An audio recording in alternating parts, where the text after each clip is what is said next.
Alpha Graphics, represento também a Abigraph, do subsetorial, que é o GDIV, que cuida na Abigraph toda a parte digital, tá certo?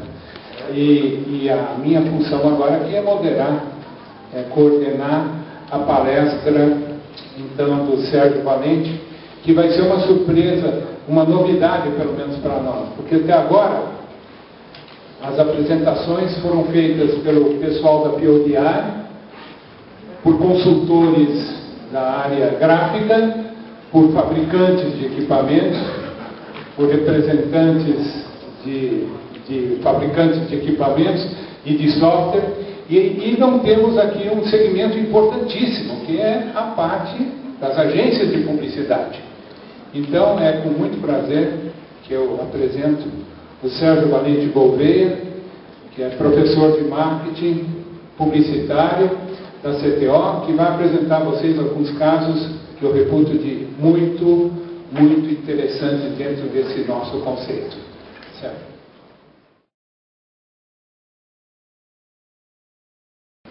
Boa tarde. Tudo bem aí? Já ligou? Todo mundo consegue escutar na boa? Bom, a gente vai dar a boa tarde e a gente tem dois desafios, né? Primeiro é deixar todo mundo acordado depois do almoço. E o segundo é tentar agregar alguma coisa de bom no nosso bate-papo. Eu acho que eu tenho uma coisa muito legal, que são eu poder falar de três coisas diferentes.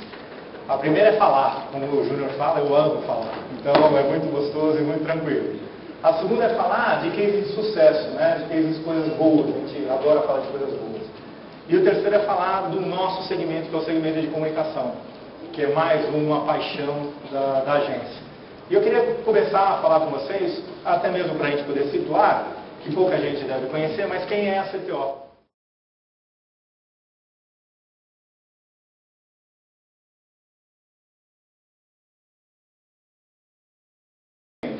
Ela atua hoje numa plataforma que a gente chama de plataforma 360 graus. O que a gente tenta fazer, na verdade, é atender o cliente em qualquer necessidade de comunicação.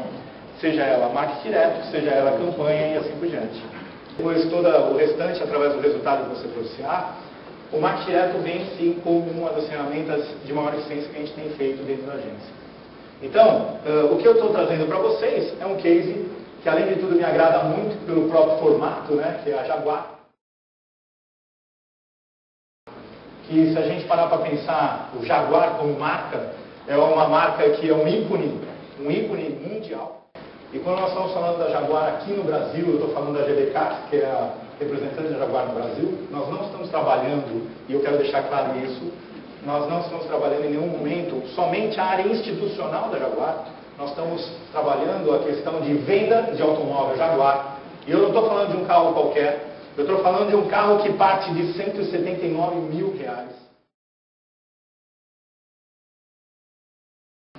Então é um carro base, o primeiro carro da Jaguar, que é o X-Type, custa R$179 mil. Aí nós temos outros, né? Nós temos o XKR, custa 400 e qualquer coisa. Aí nós temos o lançamento que é o XF, deve chegar agora no segundo semestre. Ou seja, nós estamos falando de um recorte na realidade brasileira muito específico. E quando nós tivemos o desafio da Jaguar de falar com esse segmento, nós fizemos, lógico, todo um planejamento, nós fizemos uma análise de mercado, nós fizemos pesquisa, nós fizemos pesquisa dos seus concorrentes, né? Então, fizemos todo o trabalho da agência, do planejamento, e aí nós desenvolvemos alguns objetivos de comunicação. Então, um dos principais objetivos era a geração de leads. Vamos pensar o seguinte, a meta da Jaguar hoje está em algo em torno de 14 carros por mês para vender. Se eles venderem 14 carros por mês, eles estão muito contentes. Muito diferente da realidade que a gente tem quando a gente atende Freicaneca, que é uma outra concessionária de automóveis Ford em São Paulo. E que vende todo tipo de automóvel, e que vende 100 e poucos carros por mês, 200 e poucos carros por mês, fora os usados. Então, por quê? Porque a geração de lead num público específico como o Jaguar tem um nível de dificuldade muito grande. Para você criar um relacionamento com as pessoas, compradores potenciais de Jaguar, que realmente querem comprar um Jaguar, é muito complicado, muito difícil. E a gente vai falar um pouquinho mais sobre um pouco mais sobre isso na frente. Aí nós temos aqui a fortificação da imagem. Óbvio que a partir do momento que a gente está falando de comunicação, eu quero sim criar leads, mas eu também quero fortificar a imagem da Jaguar. Por quê? Porque no Brasil a Jaguar faz muito pouco comunicação institucional. A média de decisão de compra de Jaguar no Brasil é de 1 ano e meio a 2. E ele vai primeiro sozinho, depois ele vai com a amiga e por último ele vai com a mulher. Né? E aí sim ele faz a compra. Então, nós temos um delay grande na venda Jaguar, muito diferente do delay de compra de um carro comum, um carro nacional, um carro mais barato. Você vai lá, gosta, faz a pesquisa e compra. E aí, qual é o nosso perfil? Basicamente, nós estamos falando de homens acima de 50 anos. Então, esse é o perfil, em média 57 anos, 55 anos. Proprietário de outro carro de luxo importado. Ele busca, o que ele está buscando nessa marca, nesse carro? Requinte, e nós temos como potenciais compradores os caras que já têm BMW e Audi. Isso significa o quê?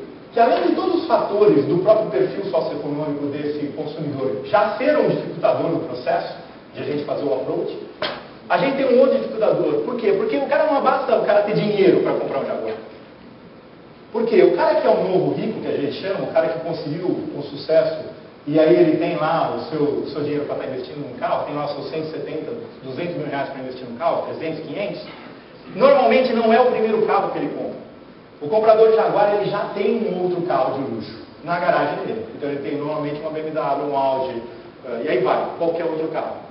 E aí, quando ele quer diferenciação, quando ele já chegou num outro patamar, aí ele vai para o Jaguar. O Jaguar nunca é o único carro importado dele. Isso pesquisa, tá, gente? Nossa. E aí nós chegamos a um tema de campanha, na época que foi Jaguar acima de tudo. Quando a gente pensou no Jaguar acima de tudo, a gente começou a pensar num tripézinho básico de comunicação. Estou simplificando o lógico processo aqui para o nosso bate-papo. Então, estou simplificando o processo em 3 partes, onde na mídia nós fizemos o quê? Nós fizemos um anúncio. Identificamos na pesquisa que eles tinham uma dificuldade muito grande, consumidores Jaguar tinham uma dificuldade muito grande de enxergar a linha Jaguar. Então, ele, na verdade, enxergava um carro Jaguar, normalmente o carro mais básico, que era o X-Type. Então, toda a proposta do anúncio era colocar o acima de tudo. A gente fazia as variações daqui, vocês têm a possibilidade de ver a URL, que foi criada também dentro da campanha do Você Acima de Tudo. Né? Então,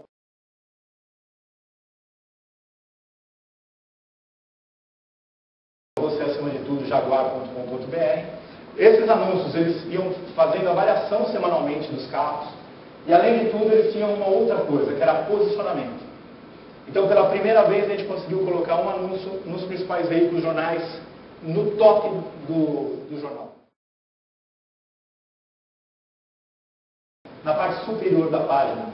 Então, o Estado, Gazeta Mercantil, Folha, etc., etc., e tinha o perfil desse cliente na parte superior. E aí, o que nós fizemos? Nós fizemos também, lógico, um trabalho de endomarketing com os vendedores, com o mesmo processo.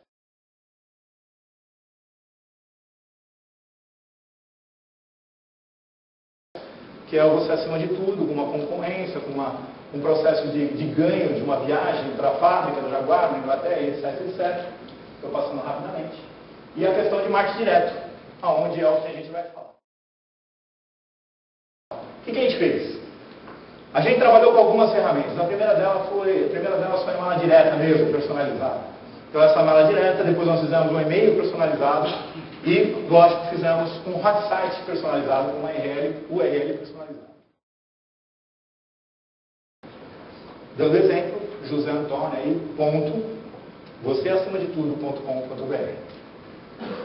O que nós fizemos? Nós não tínhamos um mailing específico desse cara, um cara muito complicado. Então a gente fez uma parceria, buscamos a Datalistas, fizemos um search grande, né, onde a gente levou em consideração pessoas de público A, onde a gente levou em consideração Lares Super Premium, que é uma categoria da Datalistas, onde a gente levou em consideração a renda individual acima de 20 mil reais. E aí, por que acima de 20 mil reais? Porque a Jaguar, na época, abriu uma condição de financiamento que cabia dentro do bolso de quem tinha 20 mil reais por mês. E quem possuía mais de um carro de luxo, ou um carro de luxo importado, ou 4 carros nacionais na garagem. Né? Então, quando você faz o search, a gente conseguiu uma quantidade razoável.